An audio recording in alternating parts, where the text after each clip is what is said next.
Today we're going to work on a strategy and it's called syntax surgery. We're going to be performing some surgeries on some confusing sentences today.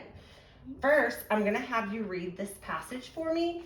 It is an excerpt out of The Monkey's Paws, which is a short kind of scary story. But I want you to read this paragraph to me, and we're going to select a sentence within this paragraph that may seem confusing to you. Okay?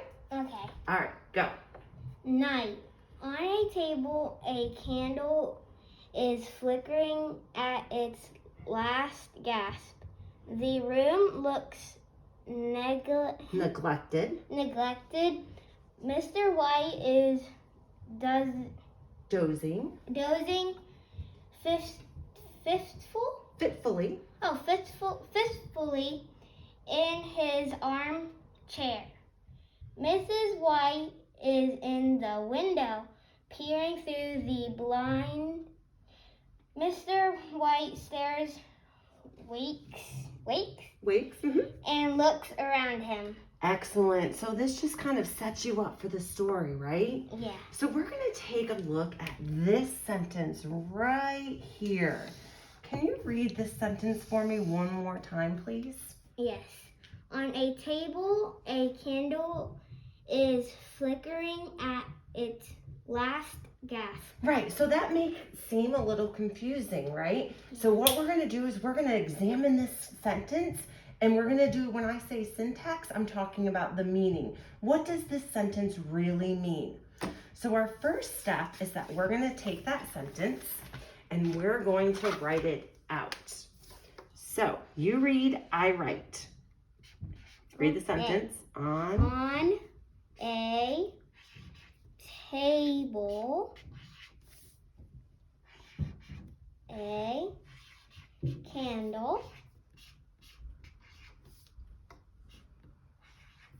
is flickering.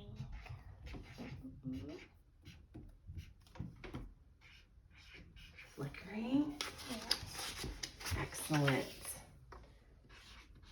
At its last gasp. Excellent. So that is the sentence we're going to be working with today. So our next step is that we're going to perform surgery. We're going to cut this sentence apart. So I'm going to cut it into a couple different sections. We have on a table, Okay. a candle is flickering. Yes. At its last gasp. Now, what are we going to do with all of these words? Well, the first thing we need to do is perform surgery, right? We have to go step by step to really examine what these words mean. And then we're going to put it back into a different sentence that helps us understand it a little bit better. Okay? All right, so I have a piece of chart paper here. I know the table is, we're going to get this all out of the way. Okay, so let's first look at the phrase on a table. Do you see on a table? Yes, right here. Okay, thank you. Now we're going to break this apart. What in the sentence, what is on a table? A candle. Okay, well, you're telling me what's on the table, but what part of the sentence, right? On a table is going to tell me the location, right? Yes. The location of the object. So when we're breaking the sentence apart, that tells us where is the object. And I bet you know what the object is, right? Yes. What is the object? A candle. A candle, yes. It is right So where is a candle? right Excellent. So when we take a candle, that's going to tell us our subject. Remember when we talked about what the subjects were? Yeah. And what part of speech do we call that? A subject is Our noun, right? That is our noun within the sentence. Yeah. Excellent. So now what about is flickering? Can you hand me those words? Is and flickering. Excellent. So we have is and we have flickering. What part of the sentence does this tell me was in flickering? That it was like shining. Right, so that's going to be our action, right? Ah. That's going to tell us what is the subject doing.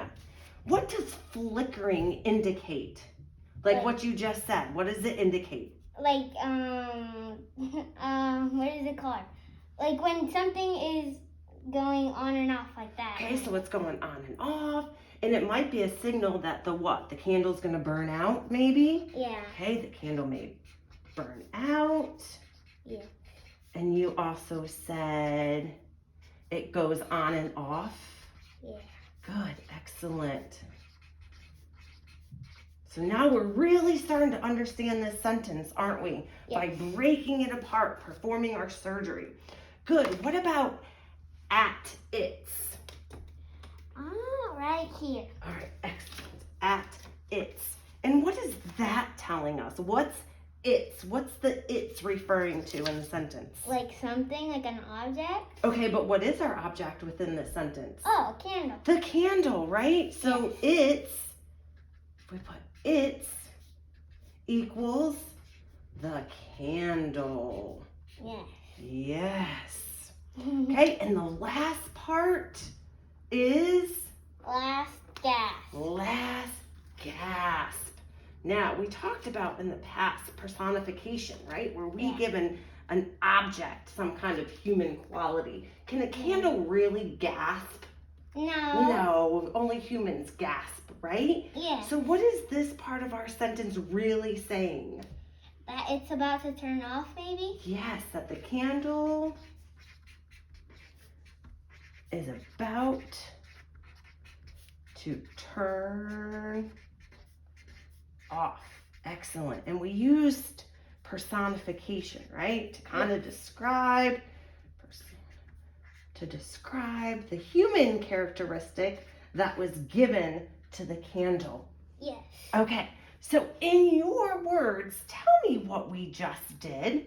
Well, we basically broke the sentence apart for it would be easier for us to understand.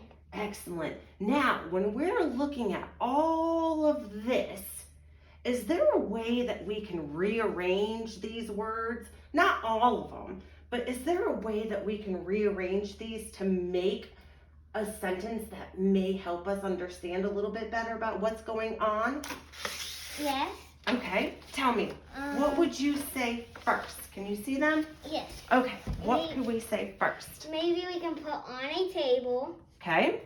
Well, let's start with the subject, right? We want to start with what is our sentence going to be about? So I can get my mindset, okay, this sentence is really about the candle, right? Oh, yes. Okay. So maybe we can put a candle. Right, a candle And then we can put is on a table. is on a table. And then we can put, And what's it doing? it's flickering. Okay, so a candle is on a table, flickering. At its last gasp. Yes, a candle is on a table, flickering at its last gasp. Yes. Excellent. Good job. So we took our confusing sentence within our text and we broke it down so that we can understand each part of the sentence, and then we put it all back together so that we can have a better understanding of what the sentence is telling us. And can you read that one more time for me, please? Yes. A candle is on a table, flickering at its last gasp. Excellent. Nice job. We're good. Perfect.